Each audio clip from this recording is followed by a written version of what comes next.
Pada malam hari ini beruntung sekali saya diberi kesempatan untuk ngobrol bareng Mas Asril, Sultan Pendidikan gitu yang sudah panjang perjalanannya di dunia pendidikan. Kemudian Mas Asril juga penulis buku, ada 2 buku yang sudah diterbitkan dengan penulis tunggal oleh Mas Asril, Rockstar Teacher ya Mas ya, sama satu buku tentang kumpulan puisi. Nah, pada malam hari ini kita akan membahas sebenarnya jika sudah ada internet gitu, mengapa kita harus tetap membaca buku? Karena kalau kita lihat beneran, aku juga merasakan sendiri gitu, bagaimana arus informasi yang sangat cepat sekali dengan adanya internet. Kalau kita butuh apapun itu bahkan ya udah tinggal Google beres gitu. Nah itu yang menjadikan aku hampir sudah jarang sekali membaca buku. Kalaupun membaca buku ya tidak akan selesai gitu. Menurut Mas Asril, boleh diceritakan Mas sebenarnya apa sih yang membedakan gitu? Ketika kita mencari informasi dari internet dengan kita mencari informasi dari membaca buku begitu. Kalau kita ingin mendapatkan sesuatu, ya kita harus siap untuk kehilangan sesuatu. Dan nampaknya memang kalau kita lihat hal-hal yang kayaknya menurut kita berseberangan di dunia ini, itu sebenarnya dibutuhkan dan berjalan beriringan. Karena kalau salah satu nggak ada, itu bisa dipastikan yang lain juga nggak ada. Misalnya ya kayak kalau ada siang pasti ada malam gitu kan, ada gelap, ada terang. Kalau salah satunya nggak ada, nggak enak hidup ini gitu kan. Kalau sehari-hari kita gelap terus nggak enak, sehari-hari terang terus juga nggak enak, gitu. Nah, begitupun juga ketika kita mendapatkan sesuatu, ya kalau kita dapat sesuatu terus ya nggak enak, dan kita harus siap kehilangan sesuatu. Nah, hubungannya apa dengan tema kita hari ini, yaitu tentang perbedaan buku dan internet. Sejak kedatangan buku, sejak kedatangan internet, tidak hanya internet, saya rasa ketika kita kedatangan teknologi-teknologi terbaru, itu pasti kita harus sudah siap kehilangan sesuatu yang lain, gitu. Karena memang tidak ada yang benar-benar bisa semuanya itu kita miliki, nggak mungkin, gitu kan. Misalnya kita mau makan enak ya, ya berarti konsekuensinya harus mahal. Nah, kita nggak mungkin bisa makan enak, murah, dan di tempat yang nyaman. Nggak mungkin, nggak ada, itu mustahil. Ya, kalau kita mau makanannya enak, ya berarti kita harus konsekuensinya harganya mahal, tempatnya nyaman dan harganya mahal. Kalau kita mau di tempat yang nyaman, terus harganya murah, biasanya makanannya nggak enak. Artinya gini, ketika kita kedatangan satu teknologi baru, maka kita harus siap-siap kehilangan yang lain. Ya, misalnya buku. Buku itu ya tidak cepat. Nah, tidak cepat. Kita perlu butuh waktu untuk membaca buku, tapi isinya mendalam. Betul. Nah, bisa mendalam, bisa meluas, salah satunya. Nggak ada buku yang meluas dan mendalam. Kalaupun ada yang meluas dan mendalam, ya berarti kita harus, konsekuensinya adalah kita butuh waktu yang tidak cepat untuk bisa menelan semua informasi itu. Nah, internet juga sama, saya kira. Internet itu yang diandalkan adalah kecepatan dan keluasan, tapi tidak kedalaman. Iya. Dan luar biasa kalau kita lihat perkembangan teknologi, internet ini nggak sampai 10 tahun loh. Gaya hidup kita yang seperti ini, yang kayak gini, kecanduan banget sama gadget dan internet ini nggak sampai 10 tahun loh. Kalau dihitung-hitung, ayo kira-kira ya pun makin kayak gini kan 2013 ya, 2013. Iya, betul Mas. Ya, 2012 itu nggak sekencang ini, ya ada internet tapi tidak membuat kita benar-benar ketagihan seperti ini. Dan ini memang fenomena yang luar biasa. Teknologi-teknologi lain jarang ada yang di bawah 10 tahun perkembangannya sudah benar-benar membuat kita kecanduan dan kayak membuat peradaban baru begitu kan. Misalnya teknologi transportasi ya, dari kuda ke mobil itu ratusan tahun. Ratusan tahun. Dari mobil ke pesawat itu sekitar 30-an tahun. Dari pesawat ke pesawat jet itu sekitar 20-an tahun. Tetapi internet bikin kita kayak gini itu nggak sampai 10 tahun. Iya, betul. Nah, berarti kehilangan yang konsekuensinya adalah itu. Misalnya, apalagi misalnya teknologi teknologi ekonomi, apa ya, itu teknologi ekonomi. Yang saya maksudkan adalah supermarket misalnya, supermarket atau swalayan. Apalah itu kalau bisa dibilang teknologi ya bolehlah ya. Eh, itu yang hampir mirip sama internet sih, hampir mirip sama internet. Ketika kita berbicara tentang swalayan itu yang diutamakan adalah keluasan dan kecepatan, gitu ya. Di swalayan kita bisa mendapatkan apapun dan dengan harga dengan yang waktu yang sangat cepat. Kita bisa memilih dengan sangat cepat, langsung transaksi, bisa kita ambil manfaat yang ada di swalayan tersebut. Tapi ada satu hal yang kehilangan dari yang namanya swalayan. Apa? Sisi-sisi humanis kita. Kita nggak bisa nawar-nawar, kita nggak bisa interaksi yang mendalam. Sisi-sisi humanisme kita itu jadi semakin hilang. Dan itu juga yang terjadi kayaknya di internet, yang dikhawatirkan adalah sisi-sisi humanis itu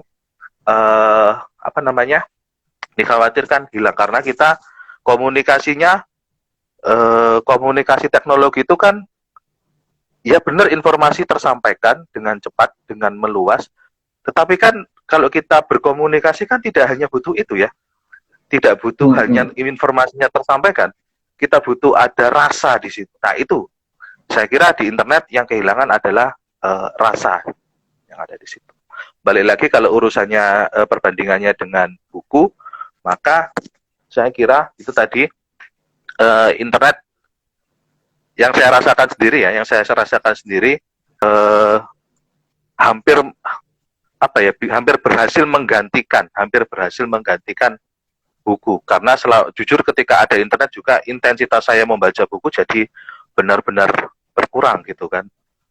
Nah tetapi kalau kita sadari lagi bahwasanya kita tidak hanya butuh cepat, kita tidak hanya butuh luas, kita juga harus butuh informasi yang mendalam. Supaya apa? Supaya bisa mengolah rasa, saya kira. Itu kira-kira. Iya. Oke, berarti poin-poin yang saya dapat, ketika ada yang dapat, berarti ada yang dihilangkan gitu. Dalam konteks ini ya, ketika kita ada internet gitu, bisa dapat informasi yang cepat, luas, tapi memang tidak mendalam. Nah, kalau misalnya, dan apalagi internet tadi, dapatnya sangat cepat sekali gitu ya, berubahnya sangat mempengaruhi kita sangat cepat sekali. Nah, apa sih Mas, berdasarkan yang Mas Asril dalami, pelajari gitu, pengaruh internet itu terhadap pemikiran, terhadap otak kita gitu? Gimana nanti ke depan ketika, apalagi kita bicara di dunia pendidikan gitu, anak-anak di sekolah, bahkan anak-anak kuliah yang dia lebih ya kalau mencari informasi di internet doang gitu. Nah, itu apa sih dampaknya menurut Mas Asril gitu, berdasarkan apa yang Mas Asril pelajari atau dalami?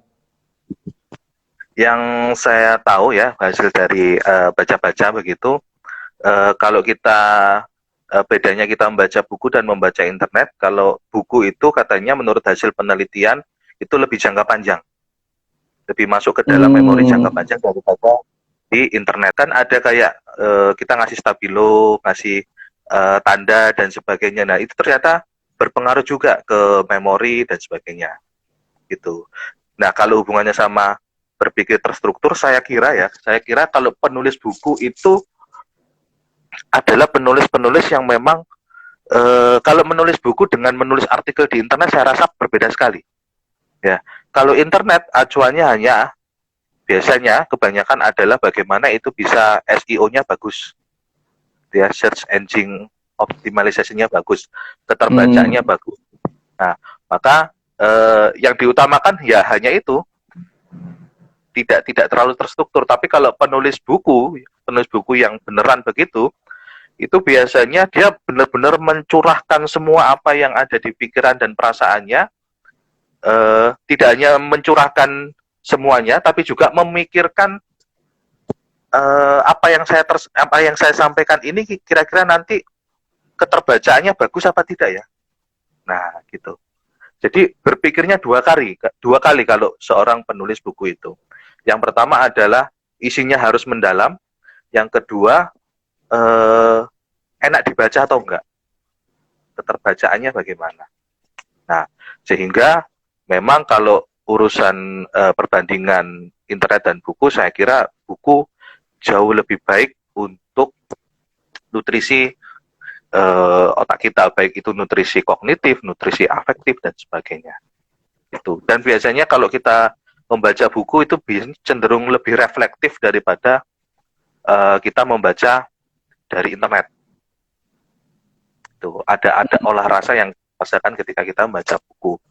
Nggak tahu ya, kalau saya mungkin ini dugaan saya sih tidak pakai penelitian ilmiahan gitu kan. Kayak bolak-balik ini nyentuh kertas, terus ada bau-baunya gitu, kayak itu mungkin mempengaruhi feel juga. Feel-nya beda ya Mas ya? Feel-nya beda.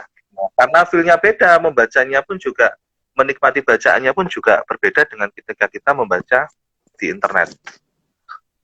Saya meskipun tulisan di internet itu bagus ya, banyak tulisan-tulisan yang reflektif, tapi kalau tulisannya itu terlalu panjang, kayaknya saya nggak betah juga itu baca-baca artikel-artikel di internet itu kan banyak kan esais yang juga nulis di internet kan banyak gitu kan, yang tulisannya tulisan mendalam seperti kayak Jen RS, terus kalau sastra itu AS Laksana dan sebagainya, Putut EA dan sebagainya, itu kan tulisannya kan mendalam, reflektif gitu kan.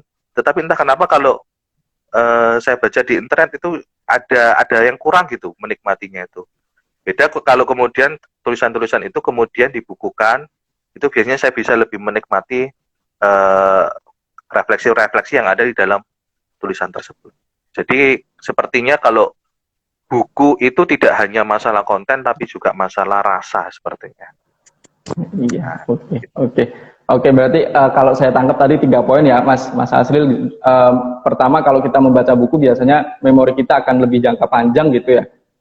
Memori dalam mengingat materi atau informasi yang kita peroleh dari buku daripada kalau kita membaca internet. Kemudian kedua, bisa terstruktur juga informasi yang kita peroleh, sehingga ini juga bisa jadi nanti bahkan sudah ada penelitian ya tadi yang akan berpengaruh terhadap memori kita. Dan poin ketiga tadi yang tentang rasa ini reflektif, yang itu mungkin akan sulit terukur ya Mas ya. Gitu. Tapi kita ya, benar. Oke, kita ini terima kasih buat teman-teman yang sudah bergabung. Gimana Mas Asril, silakan. Sebelum kita menyapa tambahan lagi. Ya. Tambah lagi mungkin poin keempatnya adalah kalau hal-hal yang berhubungan dengan teknologi fisik ya, bukan teknologi digital, itu kayak kita ada petualangan gitu loh. Misalnya aja teknologi tentang musik ya, tentang musik. Sebelum ada Spotify dan lain-lain musik digital itu, kita kan dulu generasi kaset ya. Nah, kalau kamu generasi apa tuh? Kamu generasi piringan hitam kayaknya. Ya. lebih lama. Di sini ada Bung Simon sih, yang dia kayaknya Bung Simon yang piringan hitam. Generasi piringan hitam Bung Simon. Nah, kalau kita dengerin musik dari kaset zaman dulu ya, itu kita ada petualangan. Saya kebetulan pengoleksi kaset juga, ada petualangan. Petualangannya apa? Misalnya, kalau dulu kan di kaset itu ada kayak teksnya kan, ada teksnya, ada foto-foto musisinya, penyanyi. Iya betul. Iya. Ada. Iya kan? Saya belinya bajakan, jadi nggak ada intermezzo ya. Lanjut. Oke. Intermezzo dikit. Itu di teks-teks kaset itu kan ada, jadi kita tahu gitu loh, oh ternyata yang main bass di lagu ini, yang main synthesizer di lagu ini gitu kan, kita tahu ada kreditnya gitu loh. Tapi kalau di musik digital kan kita nggak ada, jadi sambil dengerin lagu kita baca teksnya gitu kan, terus ada ucapan thanks to gitu biasanya. Itu jadi sambil denger, oh dulu rekamannya ini si Andra itu cara main gitarnya begini dan sebagainya. Itu yang pertama. Terus kemudian petualangan yang kedua, kalau kita mendengarkan musik dari kaset itu nggak kayak kita di digital ya. Musik yang kita inginkan langsung bisa kita putar. Ya. Atau kita kayaknya nggak prosesnya Mas ya. Kalau misalnya mau kedua ataupun kalau misalkan satu lagu diputar kita tidak suka bagian intro, itu bisa kita langsung tutul di tempatnya. Iya. Kayaknya langsung bagian itu tepat sekali. Tapi kalau zaman dulu mau forward dan merewind itu biasanya pakai senjatanya pensil diputar-putar gitu kan. gitu kan. Nah itu kan akhirnya bikin capek gitu kan, meriwan dan men-forward dengan cara seperti itu kan bikin capek. Akhirnya mau nggak mau ketika kita beli kaset ya sudah diputar dari awal sampai akhir. Nah, tidak hanya lagu-lagu hits yang tidak hanya lagu-lagu hits yang kita dengarkan, tapi juga lagu-lagu yang lain. Dan ternyata bisa jadi kadang-kadang lagu yang tidak ngehits itu jauh lebih bagus daripada lagu hitsnya. Begitupun juga ketika kita menikmati informasi secara fisik melalui buku. Itu kita ada petualangan. Kalau di internet, biasanya kita hanya nyari artikel-artikel yang menurut kita kita butuhkan. Nah, kadang-kadang mencari artikel yang kita butuhkan pun kadang-kadang kita scroll. Kayaknya paragraf 1 nggak penting, paragraf 2 nggak penting dan sebagainya. Apalagi kalau tulisan-tulisan list ya. Tulisan list itu misalnya gini, 5 makanan yang jadi favorit anak kos di kampus gitu kan. Biasanya penjelasannya nggak saya baca itu. Nasi goreng, oh ya sudah. Oh tempe penyet ya sudah gitu kan. Penjelasannya apa nggak saya baca. Biasanya hanya sub-subnya ya. Poin-poinnya dan juga ada gambarnya gitu kan. Nah, selebih tulisan ini nggak saya baca, apalagi kalau misalkan ada judulnya ditambahi nomor 3 bikin kamu wow banget ya sudah, yang aku lihat hanya nomor 3-nya aja yang lain. Iya bener gitu. Tapi kalau kita membaca buku itu kita berpetualang gitu loh.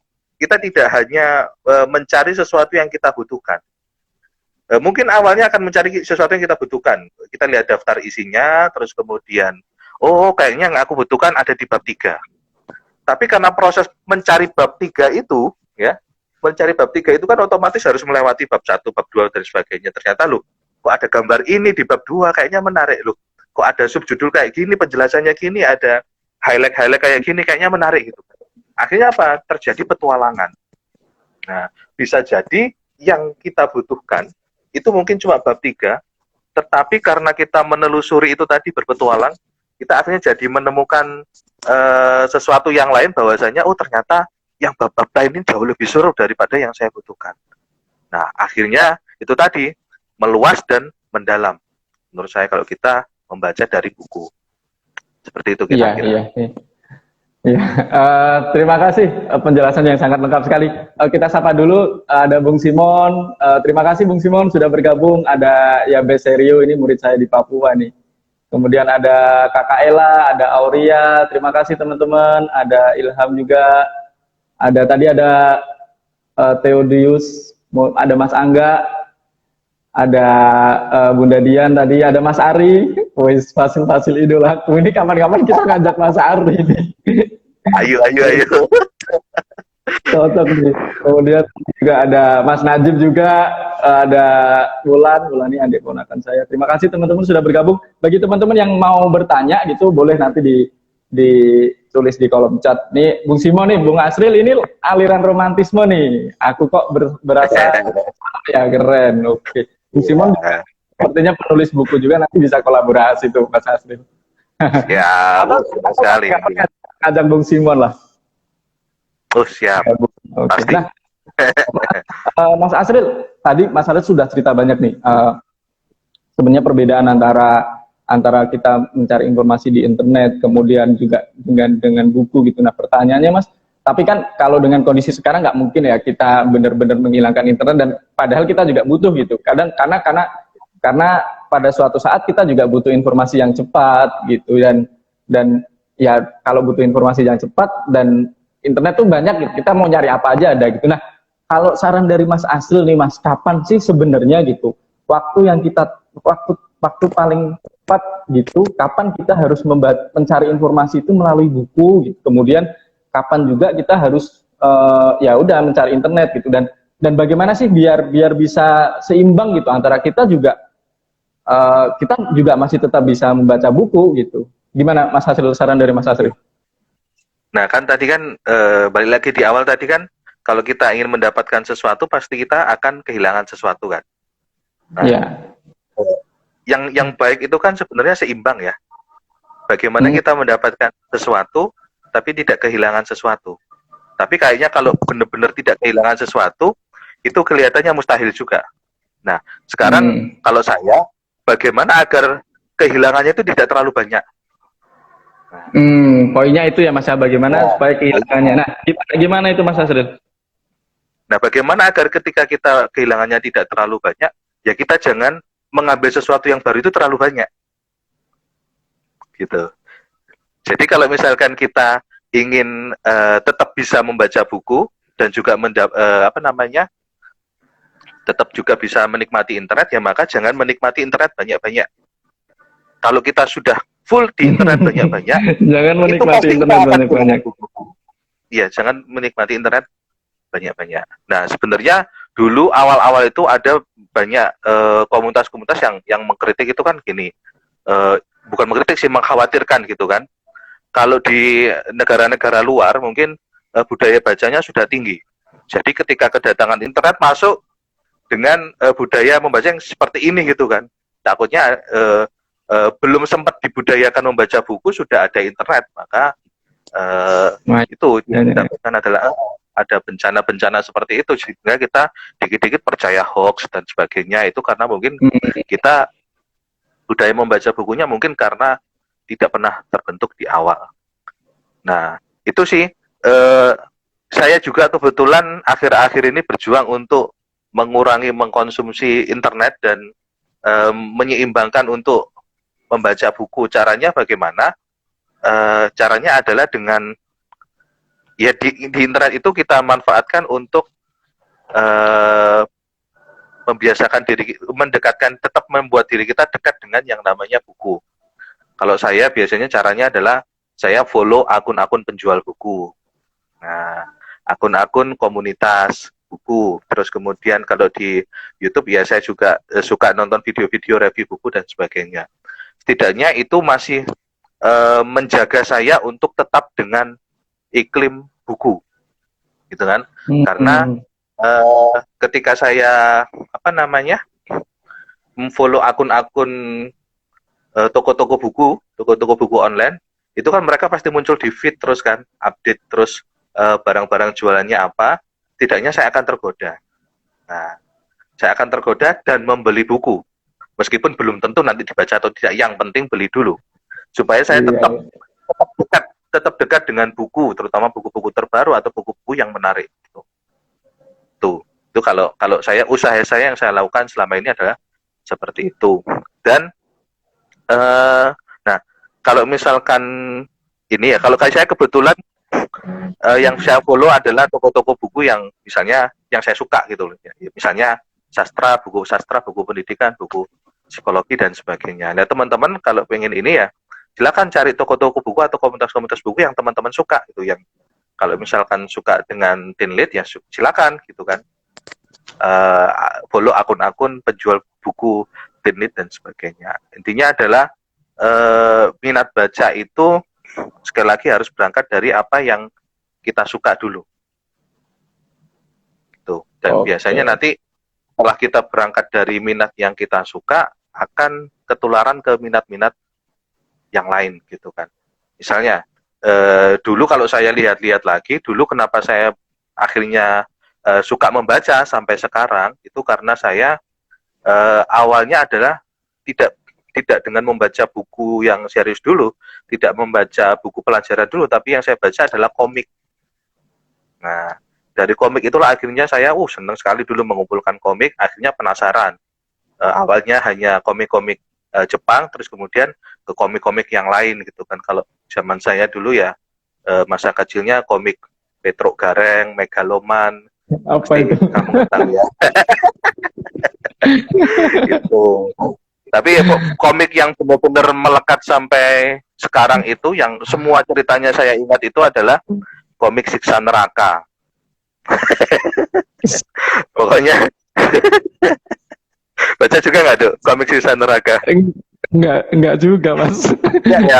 Saya kebetulan nggak cinta komik Mas.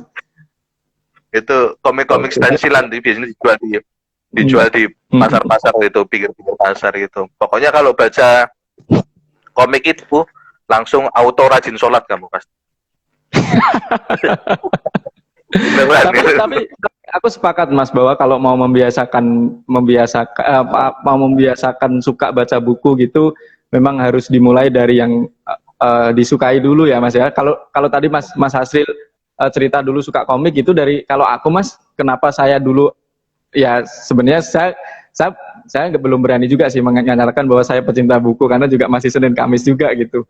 Cuman kenapa pada akhirnya saya juga lumayan ngoleksi buku dulu, dari yang aku suka dari bola Mas.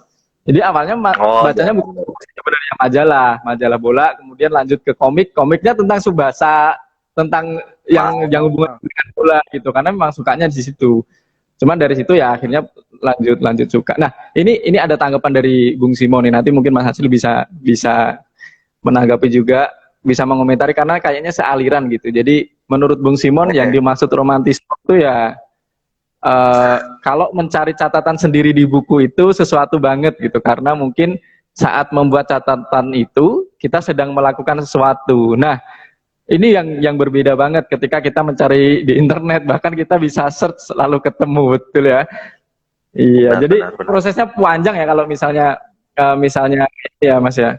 Nah, Mas Asri boleh cerita lagi Mas, boleh nambahin strateginya lah, gimana sih kira-kira supaya tadi kita supaya arus informasi yang di internet itu tidak membuat kita akhirnya meninggalkan buku gitu. Selain tadi kalau follow akun terkait buku, kemudian kalau di YouTube ya lihatnya itu gitu. Ada nggak Mas tips lain gitu, apalagi untuk terutama untuk ini ya anak-anak sekolah gitu, anak-anak sekolah yang SMP, SMA gitu. Jadi nanti bisa saya share ke adik saya, atau teman-teman juga bisa share ke adik-adiknya gitu, supaya karena ini agak jadi berat banget nih Mas. Aku punya adik nih, jadi atau mungkin pasti teman-teman juga yang kulihat bahwa sangat ini banget, sangat ya sulit banget membiasakan mereka membaca buku, berbeda dengan angkatan kita yang sebelumnya, sebelum ada internet. Kalau tadi Mas Hasil cerita internet 2013 gitu kan, kita sudah melewati bahwa kita sering membaca buku gitu. Nah, bagaimana dengan generasi apa nih namanya ya, berarti Z ya, generasi Z ini yang dia ketika udah gede gitu udah ada internet gitu, arus informasinya udah langsung ke internet. Gimana kalau tips dari Mas, tip tambahan lah dari Mas Hasil gitu. Tips tambahannya mungkin karena ini ya, itu kan berhubungan dengan menjaga tekad dan niat gitu kan ya. Nah, kalau menjaga tekad dan niat itu kalau sendirian pasti menyakitkan. Maka kalau bisa harus berdua, ya. Berdua bertiga itu lebih menguatkan. Nah, maka untuk menjaga niat agar tetap bisa cinta buku ya, ayo coba bikin komunitas-komunitas buku, atau gabung, atau kalau belum menemukan komunitas buku yang cocok ya bikin sama beberapa teman begitu. Bisa komunitasnya online, bisa komunitasnya offline gitu kan, saling minjam buku dan sebagainya. Nah, makanya jangan meminjam buku ya. Dan orang yang lebih bodoh adalah orang yang mengembalikan buku. betul. Halo Mas, ini ada Mas Umur nih, Mas Umur. Ini ada selamat bergabung. Mas Umur, kami ini dan teman-teman yang baru bergabung, kami sedang membahas sebenarnya kenapa sih kita harus tetap membaca buku gitu dengan kondisi internet yang sudah ya di sekitar kita gitu. Nah, ini Bung Simon lagi nih, poin Bung Asli bener banget. Anak saya sekarang lagi demen baca Harry Potter dan dia sudah punya koleksi lengkap HP dan dia larut dalam buku HP yang dibaca. Nah, kalau ini Mas Asril, nah ini kan tadi kan kita bahasnya kalau membandingkan antara artikel gitu ya, artikel di internet dengan buku cetak gitu. Nah, bagaimana dengan kalau misalnya bentuknya e-book gitu Mas? Berdasarkan pengalaman Mas Hasril, pengalaman pribadi gitu, apakah ada bedanya, atau mungkin berdasarkan dengan pengalaman yang Mas Hasril baca, apakah ada bedanya ketika kita membaca buku cetak gitu ya, membaca buku cetak dengan kita membaca e-book? Bagaimana Mas Hasril? Kalau saya sih, menurut pengalaman saya sih, e-book hampir sama dengan fungsinya kayak internet ya, meskipun itu juga buku lengkap gitu, isinya lengkap, tapi kalau saya baca e-book itu ya memang hanya baca poin-poinnya gitu kan, karena memang secara romantismenya itu romantisme gadget gitu loh. Beda kalau kita kertas itu beda gitu. Romantisme kertas itu adalah romantisme yang benar-benar kita harus mendalami gitu, tidak hanya mencari poin-poinnya gitu kan. Saya sering ikut pelatihan membaca cepat dan sebagainya gitu kan, tapi kayaknya nggak pernah saya gunakan. Kenapa? Karena sayang kalau baca buku itu harus cepat-cepat, itu sayang gitu kan. Karena ada romantismenya tersendiri katanya Bu Simon tadi. Nah, ada romantisme sendiri menjelajahi dari satu bab ke bab yang lain, ke paragraf satu ke paragraf yang lain. Itu bisa kita nikmati, apalagi kalau baca novel dan sebagainya. Seperti itu sih kalau e-book menurut saya masih belum bisa menggantikan buku cetak gitu kan. Tapi bukan berarti teman-teman kita tidak boleh menggunakan e-book atau memandang negatif terhadap internet, enggak juga gitu kan. Tetap dua-duanya harus kita konsumsi ya seperlunya saja gitu. Seperlunya sesuai dengan tujuannya masing-masing. Biasanya kalau internet ya untuk keperluan mendapatkan informasi-informasi yang instan, cepat, tapi kalau mau yang mendalam itu harus dengan buku. Saya kira buku tidak tergantikan buku kertas. Seperti itu. Iya, iya. Ya, kalau aku boleh menambahkan berdasarkan pengalaman pribadi nih Mas Azril, kalau misalnya baca e-book itu, kalau aku ya Mas ya, kalau aku itu gangguannya dua Mas. Biasanya pertama itu kita nggak mata tuh nggak bisa dibohongin gitu. Kalau kita pakai digital itu cepet capek gitu. Itu yang pertama. Jadi nggak, kalau misalnya baca buku kan kadang kita bisa berjam-jam Mas ya, bahkan kadang lupa waktu gitu. Tapi kalau udah di depan digital tuh, di depan layar internet, di depan layar HP atau laptop itu biasanya nggak bisa bertahan lama. Yang kedua, gangguan Mas. Jadi kalau udah baca HP itu kadang baru baca dikit tiba-tiba ada ting WA masuk, beda lagi. Kemudian Instagram banyak godaannya. Ya betul. Ya itu tuh godaan yang paling banyak. Godaannya lebih banyak. Nah, itu pemakai Kindle nggak itu? Enggak Mas. Nah, saya sih pengen tahu pengalaman orang-orang yang baca Kindle sih, baca menggunakan Kindle bagaimana perasaannya. Tapi kalau saya karena dari e-book dari awal itu e-book sudah tidak tertarik, jadi kayaknya buat apa beli Kindle juga gitu. Apakah ada bedanya gitu? Katanya mata jauh lebih nyaman dan sebagainya gitu ya. Nah, itu tapi kayaknya tetap tergantikan sih. Romantisme kertas itu tidak tergantikan sih. Iya betul. Cuman kadang kan repot juga Mas kalau bawa kertas kemana-mana. Memang ada plus minusnya. Tapi nanti kita coba Mas ya Kindle ya. Aku juga belum pernah mencoba sih Kindle. Paling mentok ya beli e-book gitu di Gramedia kan sekarang juga ada yang e-book ya.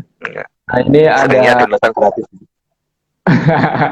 ada yang berbayar juga Mas. Ada Mbak Umaniswa, Umay, selamat datang, Mina Farmindo. Mas Asril ini memang romantis ya, sepertinya iya sih. Saya tuh sebenarnya belum pernah ketemu sama Mas Asril dan kenal juga belum sebulan Mas ya. belum sebulan ya Mas ya, belum sebulan tapi karena ya begitulah. Percayalah umur lebih romantis kok. Petikan gitarnya umur tuh luar biasa itu. Menyayat-nyayat hati pokoknya. Silakan Mas Asril. Nambahin lagi ya, memang yang berurusan dengan teknologi fisik itu romantismenya macam-macam sih. Kalau tadi kan aku nyontoinnya kayak apa tadi aku sampai lupa itu, buku. Selain buku juga ada kaset tadi ya. Saya juga nemuin itu mesin tik. Oh, mesin ketik dengan laptop ya. Gimana Mas Asril? Ternyata penulis-penulis besar yang sekarang masih ada itu kan ternyata mereka itu juga masih menggunakan mesin tik gitu. Karena itu tadi romantisme. Kalau dengan laptop ternyata tidak ada suara cetak-cetik gitu. Iya. Bagi pengguna mesin tik itu luar biasa, itu ada rasanya tersendiri, itu cetak-cetik gitu. Sehingga banyak penulis yang dulu besar dengan teknologi mesin tik sekarang juga tetap menulis dengan menggunakan mesin tik gitu kira-kira. Iya. Ya bagi orang-orang yang apa ya, lebih mementingkan rasa gitu, memang agak sulit menghilangkan pengalaman-pengalaman dahulu gitu yang sudah punya ya tadi ya romantisme gitu kalau bahasanya Mas Asri. Bener banget Mas Asri. Bung Simon pamit, silahkan Bung Simon, terima kasih sudah bergabung, ini juga sudah terakhir. Nah, Mas Asril boleh, kalau aku membaca tulisannya Mas Asril mungkin tadi sebenarnya sudah sempat disinggung tapi boleh nanti diperjelas gitu. Kalau mengibaratkan gitu Mas Asril mengibaratkan antara internet dengan buku itu kan, kalau traveling Mas ya, kalau traveling itu jadi kalau membaca, kalau di internet itu kayak kita mau berpergian gitu, bepergian aja, kita mau ke kantor atau saya mau ke tempatnya Mas Asril atau ke tempat teman gitu, jadi sesuai dengan tujuan kita. Sedangkan kalau misalnya kita membaca buku itu seperti orang yang traveling gitu, kadang bisa menghayati, bisa lebih dalam, bisa lebih banyak yang ditelusuri. Benar begitu Mas Asril? Analogi yang keren sih menurut saya, analoginya keren banget. Berpetualang. Iya, berpetualang, betul. Oke. Tapi ini loh, aku membayangkan gini loh, Dok. Kalau orang-orang kolonial kayak aku gitu kan, kayak Bung Simon. Padahal belum tentu. Maksudnya orang-orang yang terakhir zaman dulu besar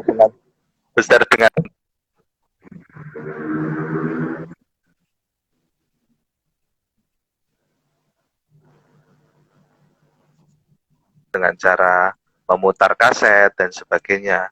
Nah, kalau anak-anak yang tidak pernah bersinggungan dengan teknologi fisik dari awal, ya, lahir procot itu langsung bersentuhannya sama teknologi digital gitu loh. Apakah dia juga punya romantisme fisiknya gitu? Nah, mungkin iya. Bisa jadi ya. Mungkin setelah internet nanti akan ada teknologi apa, anak yang sekarang lahir itu paling juga akan berbicara sama dengan kayak kita. Teknologi ini tidak akan tergantikan. Internet tidak akan tergantikan juga. Gitu. Ya, nah, apa sarannya Mas Asril Mas, ketika supaya juga kita akan selalu siap gitu, ketika juga kita akan kalau misalnya berbicara literasi secara umum gitu, dengan nanti perubahan informasi teknologi yang semakin cepat gitu, gimana sih dengan pengalaman Mas Asril yang sudah melewati dua, kalau dulu kolonial sekarang milenial gitu ya, dua itu, dan Mas Asril juga bisa beradaptasi dengan baik gitu kan ya. Ini mungkin pertanyaan terakhir, gimana caranya gitu, atau tips yang bisa Mas Asril bagi ketika nanti ke depan gitu ada perubahan gitu, setelah perubahan yang berbeda gitu dengan sekarang. Gimana Mas Asril? Intinya gini, kalau aku ya menurutku setiap teknologi itu pasti punya sensasinya tersendiri ya, punya romantismenya tersendiri. Kalau aku sampai sekarang pun aku mencoba untuk menelusuri teknologi sebelumnya. Jadi teman-teman temukanlah romantisme itu, biasanya kita akan mendapatkan sesuatu yang nggak disangka-sangka gitu lah. Misalnya kayak saya sekarang lagi nyobain, kalau yang lain pada nyobain Brompton, saya lagi nyobain sepeda kebo. Sepeda kebo tahu ya? Ontel itu yang kolonial ya, tahu. Zaman kolonial. Atau ternyata ada sensasinya sendiri ternyata gitu kan. Nah, sensasi-sensasi itulah yang akan benar-benar nanti akan mengolah rasa. Dan mengolah rasa itu, kalau rasa kita ini sudah terolah dengan baik, terbentuk dengan baik, dihadapkan dengan teknologi apapun yang terbaru, kayaknya kita tidak akan benar-benar menjadi orang-orang yang fanatik terhadap teknologi tersebut. Orang-orang yang tidak terlalu mendapatkan banyak dari teknologi yang terbaru tersebut, sehingga dia juga tidak kehilangan banyak dari teknologi-teknologi sebelumnya, sehingga imbang. Kan jadi gitu kan, jadi dikhawatirkan adalah kalau kita mengambil terlalu banyak, kita akan juga kehilangan yang banyak. Maka kalau tidak mau kehilangan sesuatu yang banyak, jangan mengambil yang banyak. Caranya adalah dengan cara kita mencintai sejarah gitu. Mencoba romantisme masa lalu, itu luar biasa. Menikmati romantisme masa lalu itu kita benar-benar kayak mengolah rasa sih sebenarnya. Saya punya hobi yang baru sejak tahun 2010 ya. Saya kenal sama Faisal teman PM juga, dia pecinta sejarah gitu loh. Wah, sukanya baca buku sejarah dan jalan-jalan ke museum gitu kan. Gara-gara dia akhirnya sampai sekarang saya juga punya hobi ke museum, dan ternyata jalan-jalan ke museum itu benar-benar tidak hanya menambah wawasan ya, tapi lebih, kalau saya manfaatnya jalan-jalan ke museum tuh lebih mengolah rasa gitu loh. Oh ternyata ini toh yang dirasain oleh orang-orang zaman dulu itu gitu. Sehingga ketika ada teknologi terbaru, itu saya kayak dalam tanda kutip agak-agak sinis, terus terang, agak-agak sinis, agak-agak sedikit sentimen gitu lah. Wah kalau teknologi ini nanti akan menghapus romantisme yang romantisme sebelumnya, atau akan menghapus sisi humanisme kita yang sebenarnya di teknologi sebelumnya itu terakomodasi, tapi tidak diakomodasi sama teknologi terbaru. Jadi sih kalau aku yang aku rasain itu kira-kira menelusuri masa lalu. Jadi masa lalu itu jangan dibuang. Ya, ya. Terima kasih Mas. Terima kasih sudah bergabung juga. Ini ada Mbak Yanti, ada Mbak Resti, ada Mbak Dina, Mas Umur juga ikut ketawa. Ini kayaknya kalau ngobrol sama Mas Umur kapan-kapan juga seru nih. Oke, terima kasih teman-teman sudah bergabung. Terima kasih Mas Asril. Kalau tadi bagi teman-teman yang bergabung, jadi kami berdua tadi ngobrolin sebenarnya jika sudah ada internet gitu kan, dengan kondisi sekarang, mengapa kita harus tetap membaca buku gitu. Kami tadi Mas Asril menyampaikan, kalau saya simpulkan beberapa tadi, ketika ada sesuatu yang didapat gitu, pasti ada yang hilang gitu. Jadi ketika ada internet pasti juga ada yang hilang gitu. Kalau misalnya kita mencari informasi dari internet gitu, oke, kita bisa dapat lebih cepat gitu. Kita bisa juga mungkin lebih luas, tapi kita kehilangan kedalaman, kita kehilangan romantisme dan petualangan ketika kita membaca buku. Dan itu juga berpengaruh juga ya Mas Asril ya, dengan memori kita. Jadi memang kita harus sangat bijak untuk kapan kita harus menggunakan internet untuk mencari informasi, kapan kita harus tetap juga membaca buku. Jadi tidak bisa dihilangkan, tidak bisa kita lupakan bahwa membaca buku tetap penting kita lakukan saat ini. Oke, terima kasih Mas Asril. Mau closing statement sebelum kita tutup, nih tinggal 2 menit juga Mas. Closing statementnya yang terakhir tadi, jangan lupakan masa lalu ya. Jangan lupakan masa lalu, karena ketika ketika kita mendalami masa lalu akan memunculkan rasa gitu ya, memunculkan rasa, dan ketika rasa itu sudah terbangun dengan perubahan teknologi yang cepat ke depan, itu juga kita tidak gagap ya, dalam tanda kutip tidak gagap dan tidak merasa bahwa oh ini teknologi paling bagus nih gitu. Oke, terima kasih sekali. Masa lalu itu terima kasih. Oke, masalah selamat. Oke, terima kasih Mas Asril, terima kasih teman-teman semua sudah bergabung. Terima kasih, semoga apa yang kita obrolkan tadi bermanfaat ya, terutama buat aku sih sangat bermanfaat, buat teman-teman juga. Semoga kita menjadi pecinta buku lah, dan kita juga bisa terlibat mengkampanyekan untuk cinta buku, terutama untuk ya generasi di bawah kita gitu, yang mereka tidak mengalami romantisme membaca buku gitu, karena bahasanya Mas Asril, ceprot sudah pegangnya udah gadget gitu. Oke, terima kasih bagi teman-teman nanti yang pengen melihat rekaman video obrolan kami berdua, meskipun obrolannya juga agak receh-receh juga, tapi semoga bermanfaat. Nanti bisa dilihat di IG Live. Teman-teman bisa follow Belajar Mengajar ID ya Mas Asril ya. Boleh promosi Mas, Belajar Mengajar ID itu apa Mas Asril? Ya, begitulah. Pokoknya follow aja. Oke, teman bisa follow Belajar Mengajar ID. Oke, selamat malam Mas Asril, terima kasih banyak. Semoga kita bisa bertemu. Terima kasih teman-teman semua. Assalamualaikum warahmatullahi wabarakatuh. Dadah.